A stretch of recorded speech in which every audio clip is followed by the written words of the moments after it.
Dear students, आज के इस वीडियो में आपको 6th क्लास एनसीईआरटी मैथ्स में से एक्सरसाइज 5.1 को कंप्लीट करवाऊंगा। ठीक है, तो इसमें आपको क्या करना है, जो लाइंस होती हैं हमारी लाइन सेगमेंट होते हैं, तो उनको कैसे हम मेज़र कर सकते हैं स्केल से, डिवाइडर से, तो वो सारी चीज़ें इसमें आएंगी, तो उसको हम स्टडी करेंगे। सबसे फर्स्ट जो हमारा क्वेश्चन गिवन है वो है what is the disadvantage in comparing line segment by mere observation, कि क्या डिसएडवांटेज होती हैं अगर हम लाइन सेगमेंट्स को मेयर ऑब्जर्वेशन मतलब खाली देख के बता दें कि कौन सी लाइन छोटी है कौन सी लाइन बड़ी है। तो इसमें बहुत सा नुकसान हो सकता है, क्योंकि कई बार तो मान लीजिए एक लाइन छोटी है एक लाइन बहुत बड़ी है, तो हमने डायरेक्ट कंपेयर कर दिया कि ये छोटी है ये बड़ी है। ठीक है जी, लेकिन अगर थोड़ा सा डिफरेंस हो, माइनर से, जैसे मान लीजिए एक लाइन ये है एक लाइन ये है, तो इसमें हम अगर डायरेक्ट बिना मेजर किए बिना इसको मापे बता देते हैं कि ये छोटी है बड़ी, तो मिस्टेक भी हो सकता है, क्योंकि वो इक्वल भी तो हो सकती हैं। तो कंपेयर करना इसलिए नुकसानदायक है। तो यहां पे हम लिखते हैं इसका आंसर चांसेस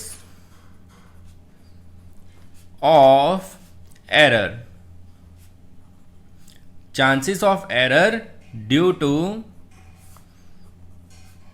इम्प्रॉपर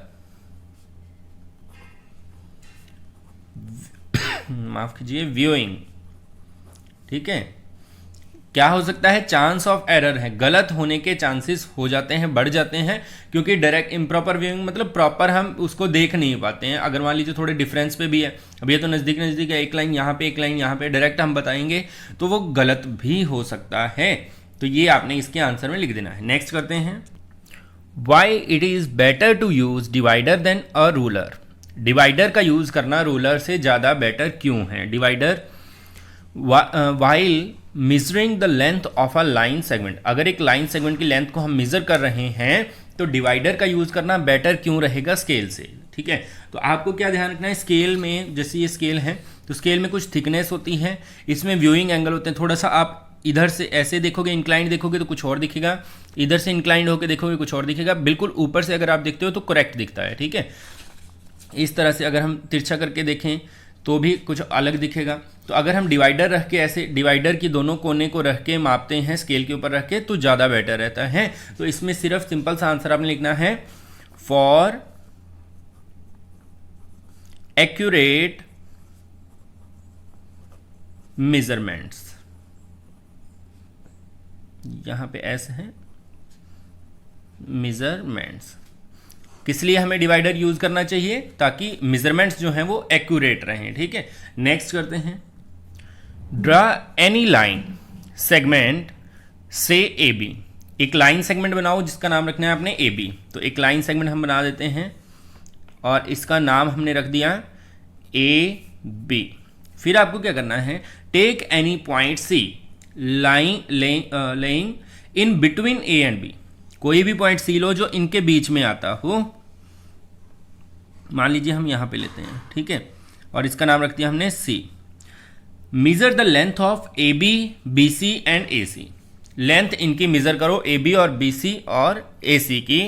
तो यहां पर हम जो है स्केल का यूज करेंगे, स्केल का यूज करके तीनों की लेंथ हम मेजर करेंगे और यहां पे लिख देंगे ए बी, फिर बी सी और ए सी, इन तीनों को मेजर करते हैं पहले। तो फर्स्ट हम मेजर करते हैं ए बी को। तो ए बी की लेंथ बच्चों कितनी आएगी, देखते हैं।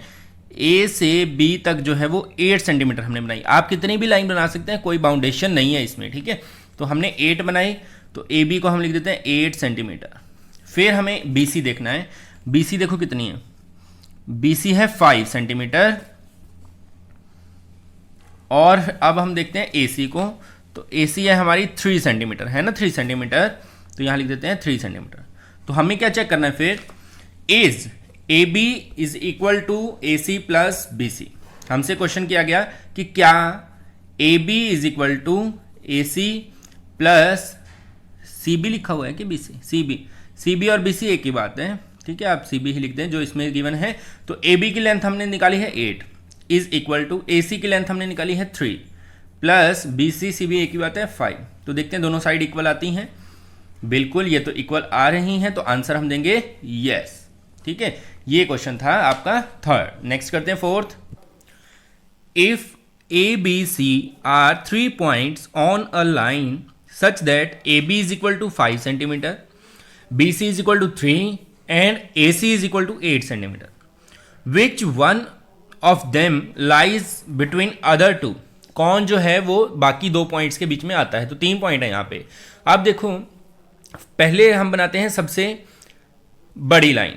AC है 8 सेंटीमीटर, तो AC को आप बना देंगे, स्केल का यूज करके बनाना है बच्चों. 8 सेंटीमीटर बनाते हैं इसको.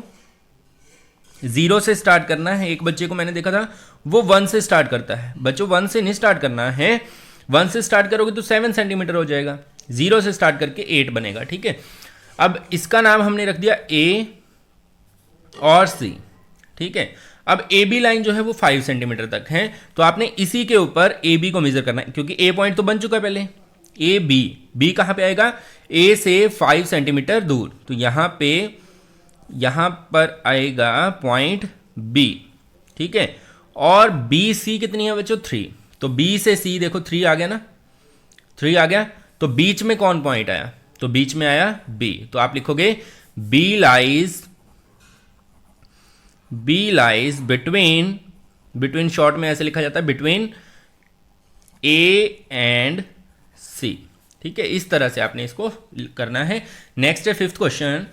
Verify whether D is mid point of A G. हमें वेरीफाई करना है कि डी जो है वो ए जी का मिड पॉइंट है. अब मिड पॉइंट का कंसेप्ट मैं आपको समझाता हूं. अगर मान लीजिए जैसे ये लाइन बनी हुई है पहले से, कि ये हमें बताना है कि ये मिड पॉइंट है इन दोनों का. तो मिड पॉइंट कब होता है? जब इधर वाला डिस्टेंस और इधर वाला डिस्टेंस दोनों बराबर हो. अब इसमें तो ये छोटा है ये बड़ा है, तो ये मिड पॉइंट नहीं है.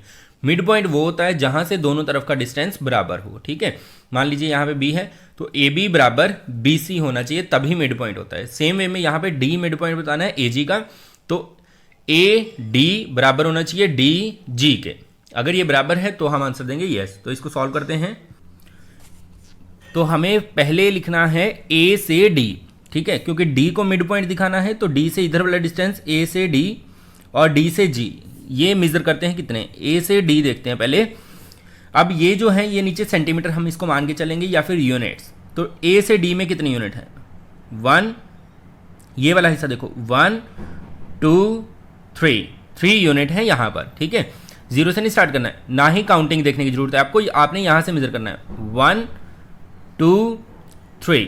तो 3 यूनिट्स जो हैं यहाँ पे यूनिट लिख सकते हैं आप, ए डी है. ठीक है, और डी से जी देखते हैं आप कितने यूनिट है. डी से जी करते हैं 1 2 3, तो ये भी 3 यूनिट्स हैं. और यहाँ से हम लिखेंगे बिकॉज, इसका मतलब होता है, इस साइन का मतलब होता है because A D is equal to D G, so D is mid point of A G line segment. ठीक है, इस तरह से करना है. नेक्स्ट है 6th. B is the mid point of A C. मतलब एक लाइन है ए सी, उसका बी मिड पॉइंट है. ठीक है, तो हम एक लाइन ड्रॉ करते हैं कुछ इस तरह से.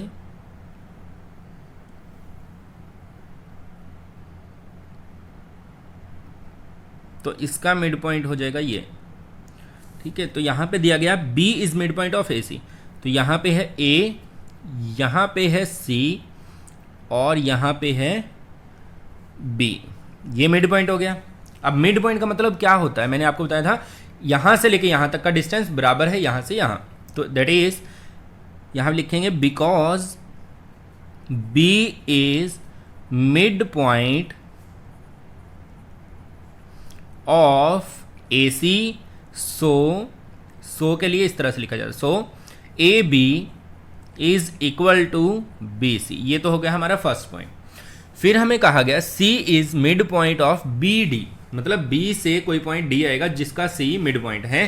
तो जितना ये C तक है उतना ही आगे यहाँ पे है पॉइंट D, और C जो है BD का मिड पॉइंट है. तो हम यहाँ लिखेंगे बिकॉज, यहाँ लिखते हैं या फिर यहाँ लिख देते हैं, because C is mid point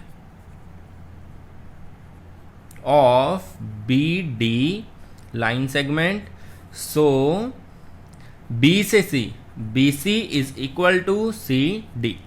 ये है इक्वेशन 1, ये है इक्वेशन हमारी 2। ठीक है, अब फ्रॉम 1 एंड 2, अब देखो यहाँ से AB is equal to BC और BC is equal to CD, तो यहाँ लिखेंगे फ्रॉम इक्वेशन 1 एंड 2। इक्वेशन 1 और 2 से क्या पता चल रहा है हमें, AB जो है वो BC के इक्वल है और BC जो है वो CD के इक्वल है, तो मतलब तीनों ही आपस में इक्वल हैं। तो यहाँ से हमें फाइंड आउट क्या करना था, where ABCD lie on a straight line, तो हमने स्ट्रेट लाइन पे बनाया था, say why AB is equal to CD, AB और CD इक्वल कैसे हैं वो बता दो। तो यहाँ से हमने बता दिया AB BC के बराबर, BC CD के बराबर, तो इसलिए AB is equal to CD। ठीक है, ये हमें प्रूव करना था। नेक्स्ट करते हैं 7th, draw 5 triangles and measure their sides, check in each case. एक तो हमें ट्रायंगल बनानी है 5 और उनकी साइड्स को मेजर करना है। Check in each case if the sum of the length of any 2 sides is always less than third side. क्या जो किन्हीं भी 2 साइड्स का सम जो है वो तीसरी साइड से कम आएगा। तो बच्चों इस केस में आपको एक ध्यान रखनी है बात, वो क्या होती है कि ट्रायंगल कोई भी हो उसकी जो 2 साइड्स होंगी, ठीक है, कोई भी 2 साइड्स, उनका सम हमेशा तीसरी साइड से बड़ा ही होगा, तभी वो ट्रायंगल। अगर ये बात सही हो, छोटा हो जाए तो वो ट्रायंगल नहीं बन सकती है। फॉर एग्जांपल मैं यहाँ पे एक ट्रायंगल बनाता हूँ,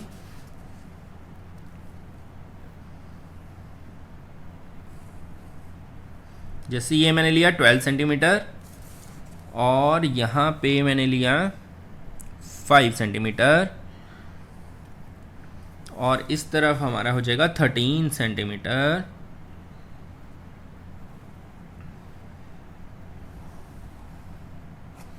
ठीक है, तो ये है 12, ये है 13 और ये है 5। एक एग्जांपल मैं आपको कराता हूँ, बाकी ट्रायंगल आप खुद बना सकते हैं।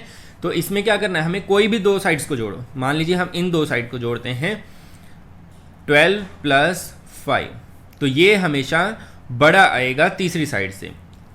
ये कितना हो जाएगा, 12 प्लस 5 17, जो कि बड़ा है 13 से, बड़ा है ना, तीसरी साइड से बड़ा है। अगर हम लेते हैं इनको दोनों को या फिर इनको दोनों को, किसी को भी लो आप, वो हमेशा तीसरी साइड से बड़ा ही आएगा। जबकि यहाँ हमें कहा गया था if the sum of length of any 2 side is always less than third side, तो इसका आंसर देंगे हम नो। क्या देंगे आंसर, नो। ठीक है, तो बच्चों ये थी आपकी एक्सरसाइज 5.1। ठीक है, इसी तरह से और भी नए नए वीडियोस आपके पास आते रहेंगे, उसके लिए आप हमारे चैनल को सब्सक्राइब कर लीजिए, वीडियो को लाइक कर दीजिए और शेयर भी कीजिए। धन्यवाद।